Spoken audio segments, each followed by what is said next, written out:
पुणे के गुल टेकड़ी के मार्केट यार्ड में बीजी गोयल एंड सन्स की दुकान इस वक्त चर्चा में इस वजह से है क्योंकि इसके मालिकों की बेटी का नाम सिया गोयल है, जो केतन अग्रवाल हत्याकांड में मास्टरमाइंड है। और इसी मार्केट में चेतन चौधरी यानी कि दूसरा मास्टरमाइंड, उसकी भी दुकान है और यहां से महज कुछ मीटर की दूरी पर ही है। और शुरुआती तफ्तीश में यह सामने आ रहा है कि इन दोनों दुकानों में दोनों का आना जाना था। सिया भी यहां आया करती थी और चेतन से मुलाकात थी और बिजनेस रिलेशंस भी थी। यही वजह है कि दोनों की दोस्ती बढ़ी और दोस्ती प्यार में बदली, लेकिन बाद में इस प्यार ने केतन की जान ले ली। सिया की जब सगाई केतन से हुई उसके बाद चेतन ने और सिया ने मिलकर उसके हत्या का प्लान बना डाला।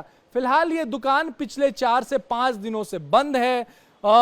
इस दुकान के मालिकों का फिलहाल कोई अता पता नहीं है। आसपास के दुकानदार बताते हैं कि जिस रोज सिया की गिरफ्तारी हुई है उसके बाद से वो हॉस्पिटल में एडमिट है। और केतन अग्रवाल की जब मौत हुई थी, यानी कि शुरुआत में तो ऐसा कहा जा रहा था कि गिरने से मौत हुई है और वो सिया का मंगेतर था, उस रोज से ही ये दुकान बंद है। क्या नाम आपका? दीपक। कहाँ दीपक, आपकी दुकान आसपास है? हाँ। ये दुकान कब से बंद है?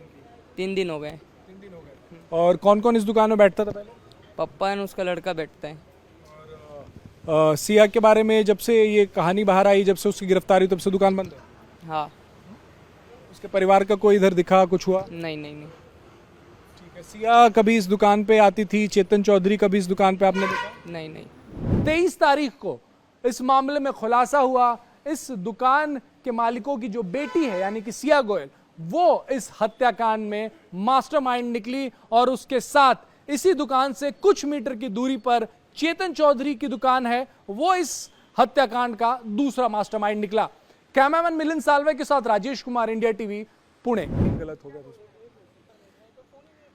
पुणे के बिवरेवाड़ी के इसी कैफे में 18 जून यानी कि जिस दिन केतन अग्रवाल की हत्या हुई थी उसके ठीक एक दिन पहले 17 जून को सिया और चेतन चौधरी मिले थे और यहीं पर उन दोनों ने मुलाकात करके प्लानिंग को, यानी कि मर्डर की प्लानिंग को आखिरी अमली जामा पहनाया था कि आखिर 18 जून की सुबह कौन क्या करने वाला था। यही तय हुआ कि सवेरे सवेरे चेतन जो है वो अपनी दुकान पर आएगा, अपना फोन वो छोड़ेगा और वहां अपने दुकान पर काम करने वाले नीरज का फोन लेके जाएगा। इन्हीं चेयर्स पर बैठ के ये प्लानिंग हो रही थी और आप जो सीसीटीवी कैमरे देख रहे हैं, इन्हीं सीसीटीवी कैमरों में वो दोनों कैद हुए हैं। शाम के तकरीबन 5 साढ़े 5 बजे वो लोग यहीं पर बैठे थे, यानी कि 17 जून के शाम को 5 साढ़े 5 के बीच में दोनों यानी कि सिया और चेतन दोनों यहीं बैठे थे। यहीं पर तय हुआ कि सिया और केतन जब लोहगढ़ फोर्ट चढ़ते रहेंगे तब चेतन वो उनके पीछे पीछे जाएगा, वो हुडी पहनकर आएगा और अपनी पहचान छुपाने की पूरी कोशिश करेगा। और पूरी प्लानिंग जो है यहीं पर की गई। साथ ही यह भी तय हुआ कि जब सबसे ऊंची चोटी पर यानी कि लोहगढ़ फोर्ट के सबसे ऊंची चोटी पर सिया केतन को लेकर पहुंचेगी तब वो बैठ जाएगी और उसके बाद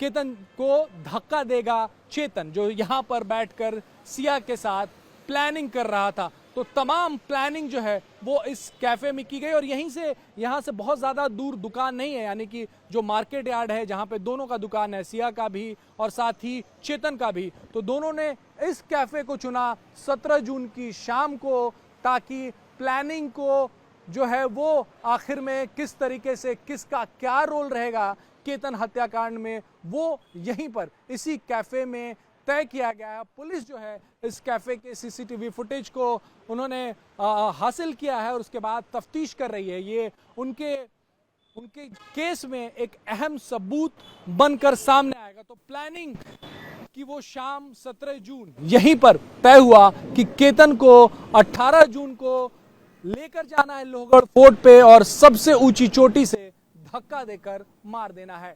कैमरामैन मिलिंद साल्वे के साथ राजेश कुमार, इंडिया टीवी, पुणे।